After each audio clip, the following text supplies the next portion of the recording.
राधे राधे। श्रद्धेय श्री पुष्कर कृष्ण जी महाराज सुखताल धाम की latest video देखने के लिए हमारे YouTube चैनल श्री पुष्कर कृष्ण जी को सब्सक्राइब करें एवं बेल आइकॉन दबाना न भूलें। जय श्री राधे, जय श्री श्याम। आप सभी हरि भक्तों को हर हर महादेव, हर हर शंभु। आप सभी इस समय श्रवण कर रहे हैं 19 दिवसीय भगवान शिव के 19 अवतारों का कथा वर्णन। दिन प्रतिदिन हम आप सभी एक एक अवतार का सुंदर वर्णन श्रवण कर कथा के प्रसंगों को, अवतारों को श्रवण करते हुए कथा क्रम में, कथा कर्मक्ष 15वें दिवस में प्रवेश कर चुके हैं। आप सभी बधाई के पात्र हैं कि लगातार भगवान शिव के अवतार लीलाओं को श्रवण कर रहे हैं और इसे अधिक से अधिक अपने सभी परिजनों में शेयर भी कर रहे हैं। यह आप सबका हमें अद्भुत सहयोग प्राप्त हो रहा है और इसी प्रकार अपना ये स्नेह प्रेम बनाए रखें। आज 15वें दिवस में प्यारे बंधुवरों, हम सभी भगवान सदाशिव के सर्वेश्वर अवतार की सुंदर कथा को श्रवण करेंगे। 15वां अवतार भगवान भोलेनाथ का सुरेश्वर अवतार है, जिन्हें सुरेश्वर अवतार के रूप में कहा गया है। अगर नाम का संधि छेद करें, सुरेश्वर, सुर अर्थात देवता या देवराज, उनके लिए संबोधन है और उनके भी जो ईश्वर हैं उन्हें सुरेश्वर कहा गया है।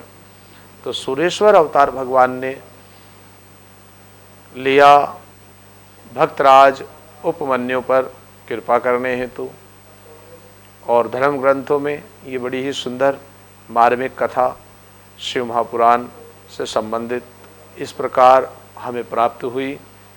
पूज्य गुरुदेव बतलाते हैं कि भगवान शिव का ये मंगलमय अवतार उपमन्यु के लिए हुआ।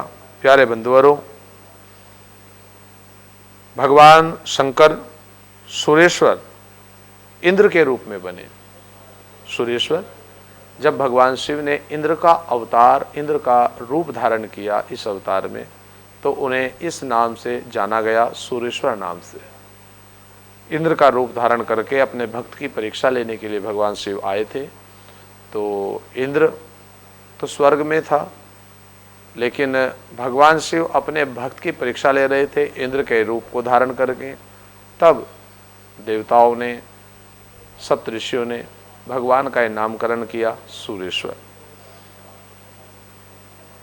अवतार भक्त के प्रति उनकी प्रेम भावना को प्रदर्शित करता है। ये भगवान शिव का अवतार उनके भक्त उपमन्यु के प्रति उनका प्रेम दर्शाता है। इस अवतार में भगवान शंकर ने एक छोटे से बालक उपमन्यु की भक्ति से प्रसन्न होकर उसे अपनी परम भक्ति और अमर पद का वरदान दिया। कथा शिव महापुराण में इस प्रकार पूज्य गुरुदेव ने कही है कि व्यागपाद्र नामक एक ऋषि और उनके पुत्र थे उपमन्यु। व्यागपाद्र जी के ये पुत्र उपमन्यु अपने मामा के घर पल पोषित हो रहे थे। अपने मामा जी के यहाँ अपनी माँ के साथ आए हुए थे। इनका पालन पोषण इनके मामा मामी कर रहे थे। मामा जी बड़े ही दयालु एवं स्नेह करने वाले थे, लेकिन मामी इनकी बड़ी ही कठोर थी, जो अपने पुत्र को पेट भर भोजन देती थी, दूध पान कराती थी, लेकिन अपने भांजे को अर्थात उपमन्यु को एक समय दूध भी पीने योग्य प्राप्त नहीं होता था। यद्यपि दोनों समय, तीनों समय उपमन्यु ही मामी के बताए हुए समस्त कार्यों को संपन्न किया करते थे और घर का, गौशाला का सारा कार्य किया करते थे। 2-4 उस समय जो इनके पास गैयां थी, उन सब की देखभाल भी उपमन्यु ही किया करते थे। लेकिन फिर भी एक समय भरपेट दूध पान करने को दूध तक इनकी मामी इन्हें नहीं देती थी। उस समय प्यारे भक्तों, उपमन्यु की माँ चावलों को पीस करके उनका सफ़ेद पेयजल पीने योग्य बना करके अपने पुत्र उपमन्यु को देती थी। लेकिन आप सब जानते हैं, दूध दूध ही है और चावल का घोल चावल का घोल ही है, उससे दूध की आपूर्ति संभवतः संभव नहीं है। तो प्रिय बंधुवरों, वह सदा दूध की इच्छा से व्याकुल रहता था। हमेशा दूध की इच्छा रहती थी कि हे ईश्वर, क्या मेरे लिए परमात्मा इस धरा पर आपने एक भी गैया, एक भी दूध का कोई स्रोत नहीं बनाया। उसकी माँ ने उसे अपनी अभिलाषा पूर्ण करने के लिए शिव जी की शरण में जाने को कहा। प्यारे बंधुवरों, माँ तो माँ है, सही दिशा देने वाली है। माँ की आज्ञा का पालन किया। माँ ने तो केवल ये सोच करके कहा था कि दोनों समय घर में रह करके पूजा आराधना करेगा, लेकिन उपमन्यु को तो बात लग गई। माँ ने कहा कि पुत्र, दुनिया से भला हम क्या मांगे, दुनिया तो खुद ही भिखारिन है।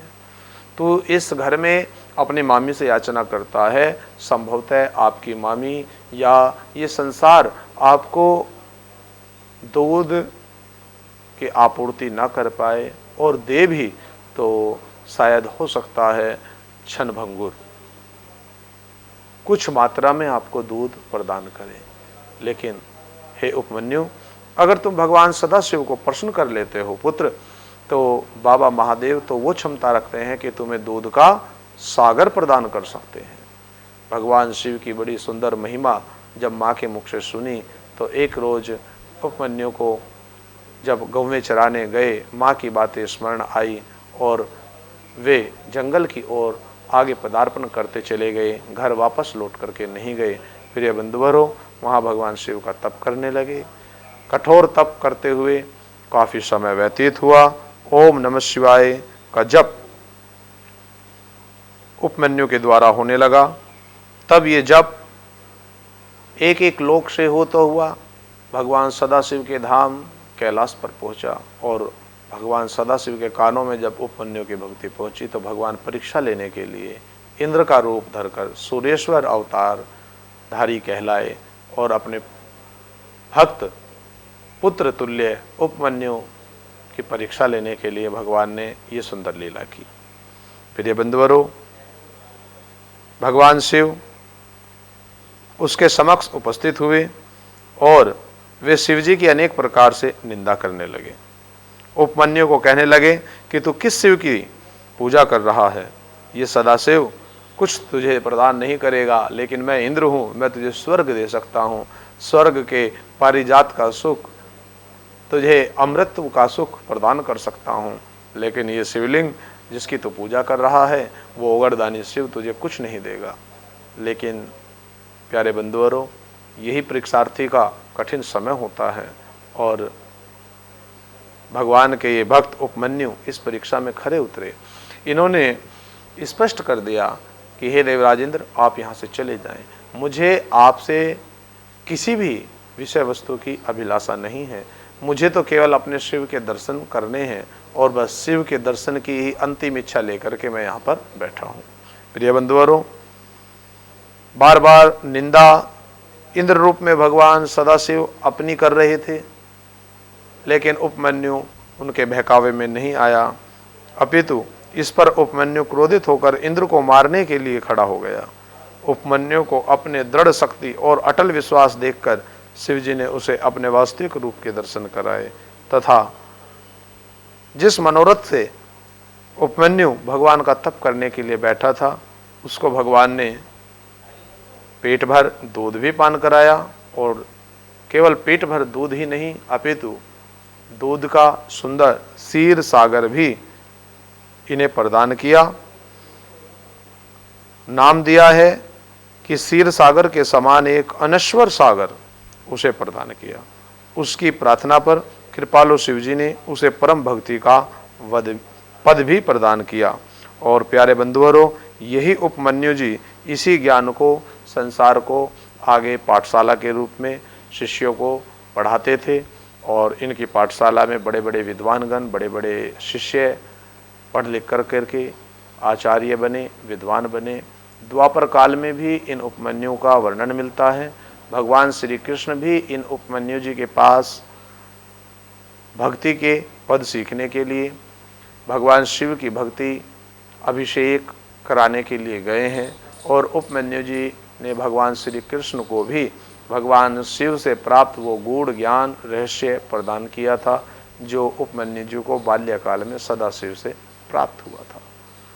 प्यारे बंधुवरों, और वो ही ज्ञान की प्राप्त कर भगवान श्री कृष्ण ने उपमन्यु जी से जो सुंदर ज्ञान प्राप्त किया, उसी भक्ति को कर कर शिव को प्रसन्न कर शिव को पुत्र रूप सांब रूप में भगवान श्री कृष्ण ने पाया है। और शिव अंश के रूप में शिव की कृपा से भगवान श्री कृष्ण को सांब प्राप्त हुए थे। तो ये वही उपमन्यु जी हैं जिनके लिए भगवान सुरेश्वर बने। ऐसे भगवान सुरेश्वर सदाशिव को हम कोटि कोटि वंदन करते हैं, नमन करते हैं। आप सब पर जिन्होंने आज के सुंदर प्रसंग को सुना, श्रवण किया, कर रहे हैं, सदाशिव अपनी विशेष कृपा बनाए रखें। आप सभी अनंत लोगों को, अपने सभी परिजनों को भगवान सदाशिव के इन सुंदर प्रसंगों को भेजें, जिससे कि प्यारे बंधुवरों सब भगवान की कथा का आनंद प्राप्त कर सकें और सबको जानकारी हो सके भगवान के इन अनन्य अवतारों की, जिनके बारे में अभी तक अधिक लोग अनवज्ञ हैं और अपरिचित हैं। तो भगवान की सुंदर लीलाओं को वे जान सकें, सुन सकें। इसलिए आपका एक शेयर बनता है कि आप सभी को इसे जरूर भेजें। आप सब पर भगवान शिव की कृपा इसी प्रकार बनी रहे।